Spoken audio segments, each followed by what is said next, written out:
जब असद आयजा पर अंधा एतबार कर लेता है और वो ईशल के सबूत को झूठ मान लेता है। अगले दिन आयजा घर से निकलती है शायान से मिलने के लिए। ये सब कुछ देखकर ईशल हैरान रह जाती है। ईशल समझ जाती है कि आखिर आयजा भाभी अब शायान से मिलने जा रही है। वहाँ पर ईशल असद के पास आती है और बोलती है, आप अभी इसी वक्त मेरे साथ चलें, मैं आपको आयजा की हकीकत बताती हूँ। जिसकी वजह से वहाँ पर असद हैरान रह जाता है और बोलता है, ईशल अगर ये बात झूठी हुई तो मैं तुम्हें कभी भी माफ नहीं करूँगा। वहाँ पर ईशल बोलती है, असद भाई आप मेरा यकीन करें। वहाँ पर असद और ईशल एक साथ निकल पड़ते हैं। वहाँ पर आयजा रेस्टोरेंट में आ जाती है। आयजा रेस्टोरेंट में आके शायान से मिलती है। वहाँ पर शायान बोलता है, आयजा अगर मेरा काम तुमने नहीं किया 10 दिनों के अंदर तो तुम्हें अंदाजा है मैं क्या कर सकता हूँ। ये बात सुनते हुए आयजा घबराते हुए बोलती है, शायान तुम मेरी बात समझो, ईशल ने हमको पकड़ लिया था और उसने असद को सारे सबूत दिखा भी लिए हैं, लेकिन मैंने कैसे भी करके ईशल के सबूत झूठे साबित कर लिए। वहाँ पर शायान और आयजा आपस में बातें कर रहे होते हैं। असद ईशल को लेकर आ जाती है और बोलती है, असद भाई आपको मेरी बातों का यकीन नहीं था तो आयजा भाभी को देखें, वो शायान के साथ बैठी है। असद ये सब कुछ देखते ही आता है। आते ही शायान का गिरेबान पकड़ता है और बोलता है, ये तुम्हारी कौन सी बदतमीजी है, और शायान को थप्पड़ मारता है। जिसकी वजह से आयजा असद को रोकने लगती है और बोलती है, असद ऐसा मत करो, आयजा मैं समझ चुका हूँ, तुम सिर्फ मुझे धोखा ही दे रही हो, बल्कि तुम छुपके छुपके इस शायान के बच्चे से मिल रही हो, और आयजा अब मैं तुम्हें कभी भी माफ नहीं कर सकता। शायान असद को धक्का देता है जिसकी वजह से असद जाके आयजा में टकराता है। आयजा वहाँ पर गिर जाती है जिसकी वजह से आयजा को गहरी चोट आ जाती है। आयजा चीखते हुए बोलती है, असद मेरा बच्चा, मेरे पेट में बहुत ही दर्द हो रहा है। असद दौड़ा चला आता है आयजा के पास और वहाँ से शायान भाग निकलता है। असद आता है, आयजा को उठाता है। आयजा को उठाकर ईशल के साथ जल्दी से हॉस्पिटल आ जाते हैं। हॉस्पिटल में सब लोग आ जाते हैं और आशिर आते ही आशिर बोलता है, ये सब कुछ कैसे हुआ असद भाई। जिसकी वजह से असद रोते हुए बोलता है, ये सारा काम आखिर ईशल का है, ईशल ने ही मुझे, ईशल ने आयजा को देख लिया शायान से मिलते हुए, जिसकी वजह से ईशल ने आके मुझे बताया और मैं जज्बात में आकर शायान से लड़ने लगा, और शायान और मेरी वजह से और ईशल की वजह से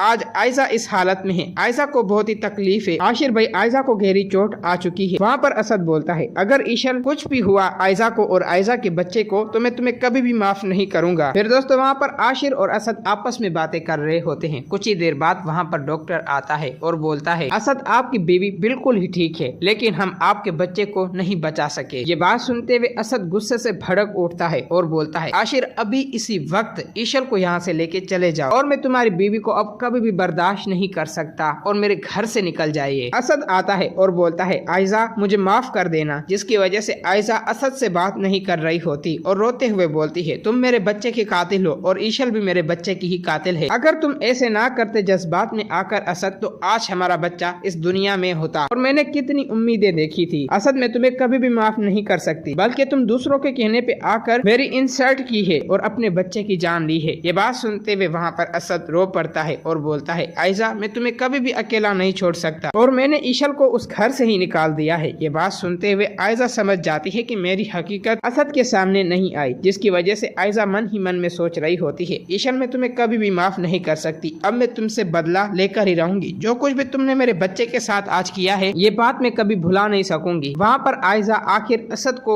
चाल चलते हुए माफ कर देती है और बोलती है, असद अगर ईशल दोबारा उस घर में वापस आई तो मैं तुम्हें छोड़कर हमेशा हमेशा के लिए चली जाऊंगी। वहाँ पर असद रोते हुए बोलता है, अब ईशल कभी भी हमारे पास नहीं आएगी। दूसरी तरफ रोहान को शक हो जाता है, आयजा भाभी आखिर शायान से क्यों मिलने गई, और आयजा शायान से आखिर चाहती क्या है। रोहान भी वहाँ से हॉस्पिटल से उठकर चला जाता है और वो सोचने लगता है, अब मुझे कैसे भी करके असद भाई के सामने आयजा की सारी हकीकत लानी होगी और उसे इस घर से निकलवाना होगा। तो दोस्तों अगर आप लोगों को ये वीडियो अच्छी लगी है तो इस वीडियो को लाइक करें।